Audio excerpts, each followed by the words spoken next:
believe that men and women are equal. Of course not. Who told you they are? You don't believe they are. If it's something that you have to constantly ask about, constantly struggle to achieve and enforce, then it isn't a natural state, is it? If it was an obvious, accepted fact, then it goes without saying, no argument is necessary. No one ever says, do you believe that men and women both have arms or legs?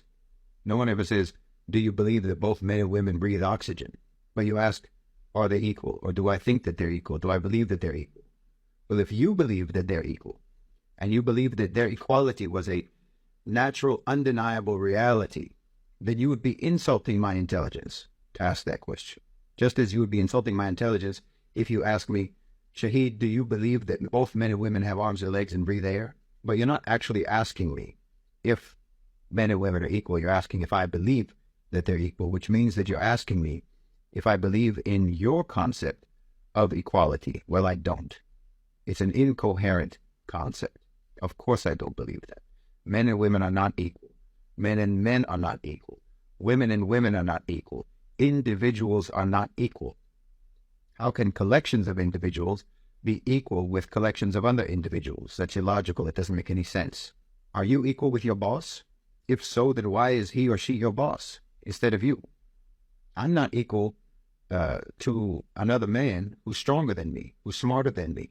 I'm not equal to him in strength, and I'm not equal to him in intelligence. I'm not equal to a man who's richer than me in wealth. I'm not equal to a man who has a higher status in society than me. There are things that I can't understand no matter how hard I try, and there's other people who can understand those same things effortlessly. There may be things that I cannot understand, and a woman is able to understand it instantly. Or maybe there's something that I can do that a woman cannot do.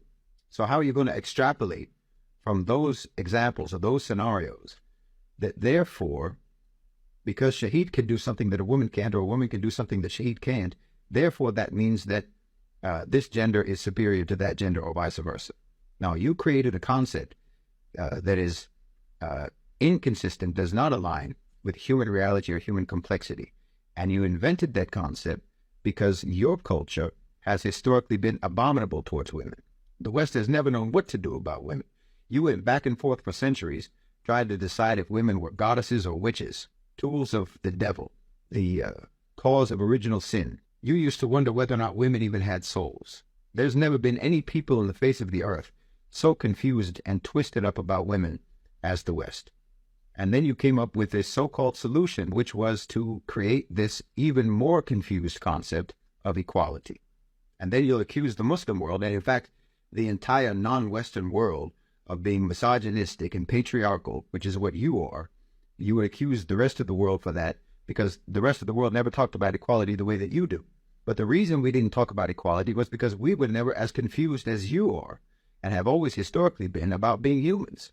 And then you try to force us to try to explain our beliefs to you according to your framework, to try to explain to you, for example, how Islam actually upholds the equality of the sexes in terms of both men and women having equal innate value, but they have different roles in society and so on. Why should we try to make our clarity align with your confusion? Why do you find it necessary to believe in the fantasy of equality when we all know that some people are better than others?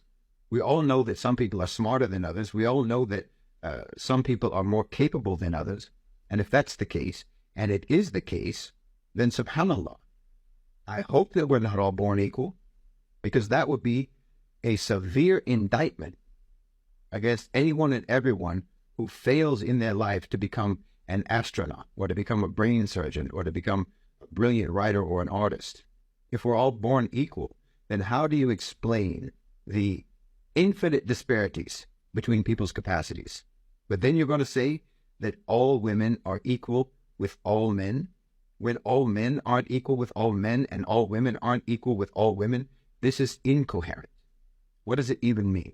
You in the West, because you largely become atheists, will make fun of Muslims, will make fun of our intelligence, because, as you say, we believe in fairy tales. You say, we believe in a God without evidence. We have no evidence to prove the existence of God, but we believe in it. Meanwhile, you invent a concept, this concept of equality, and treat it as sacred, and you believe in it religiously, with religious devotion, and you demand that everyone believes in it, and no one can dare doubt the reality and the holy truth of the concept of equality, even though all evidence that you are exposed to on a daily basis disproves that concept. So you'll make fun of us and you'll look down on us and you'll insult our intelligence for believing in something that you say we don't have any proof for. Meanwhile, you're believing in something for which all of the proof that exists disproves it. You see how incoherent your thinking processes are?